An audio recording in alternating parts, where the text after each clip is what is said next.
LIC முதலீடு மற்றும் காப்பீடு தொடர்பான அனைத்து சந்தேகம் மற்றும் விவரங்களுக்கு 8973775326 எண்ணை அணுகவும்.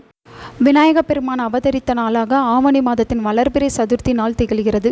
அன்றைய நாளில் அனைவரும் விநாயகர் சதுர்த்தியை தங்களுடைய வீட்டில் கோலாகலமாக கொண்டாடுவார்கள். விநாயக பெருமானின் சிலையை வீட்டிற்கு வாங்கி வைத்து அவருக்கு பிடித்தமான பொருட்களை நெய்வேத்தியமாக வைத்து அவருக்கு சிறந்த வழிபாடு அர்ச்சனைகளையும் செய்து மகிழ்வோம். அவ்வாறு செய்வதன் மூலம் விநாயகரின் அருளை நம்மால் பெற முடியும். அப்படிப்பட்ட சிறப்பு வாய்ந்த நாளில் நாம் வைக்கக்கூடிய பிரார்த்தனையை நிறைவேறுவதற்கு செய்ய வேண்டிய ஒரு வழிபாட்டு முறையை பற்றி தான் இந்த வீடியோவில் பார்க்க போகிறோம். முழுமுதற் கடவுளாகவும் காரிய வெற்றியை தரக்கூடியதாகவும் திகழ்பவர் விநாயக பெருமான். தேவர்கள் அனைவருக்கும் தலைவராகவும் திகழக்கூடியவர் என்றும் கூறப்படுகிறது. அப்படிப்பட்ட விநாயக பெருமானை யார் ஒருவர் அனுதினமும் வழிபாடு செய்கிறார்களோ அவர்கள் தொட்ட காரியத்தில் வெற்றி உண்டாகும்.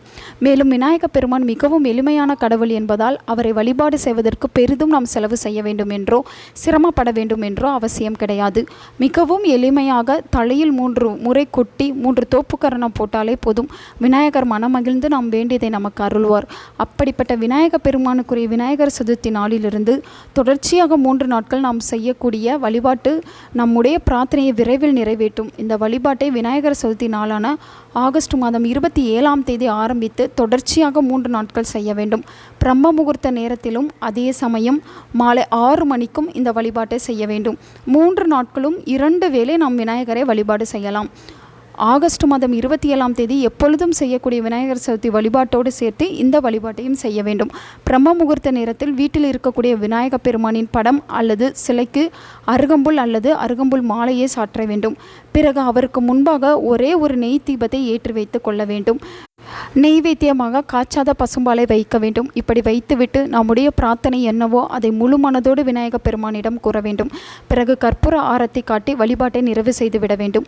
வழிபாட்டை நிறைவு செய்த பிறகு நெய்வேத்தியமாக வைத்த பாலை வீட்டில் இருக்கக்கூடிய அனைவரும் பிரசாதமாக உண்ண வேண்டும்.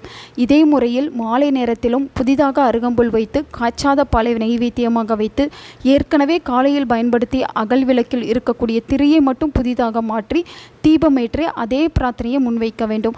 இப்படி தொடர்ச்சியாக ஆகஸ்ட் மாதம் 27, 28, 29ஆம் தேதி இந்த 3 நாட்களும் நாம் விநாயக பெருமானை வழிபாடு செய்ய வேண்டும்.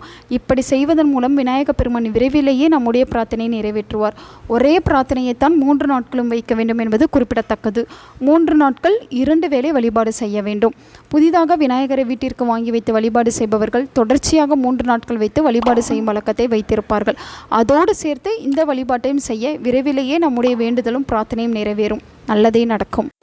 உங்கள் நண்பர்களுக்கும் உங்கள் உறவினர்களுக்கும் இந்த வீடியோவை ஷேர் பண்ணுங்கள். அவங்களும் இதை பற்றி தெரிஞ்சுக்கிடட்டும். ஆன்மீகம் டிவி தமிழ் சேனலை சப்ஸ்கிரைப் பண்ணுங்கள்.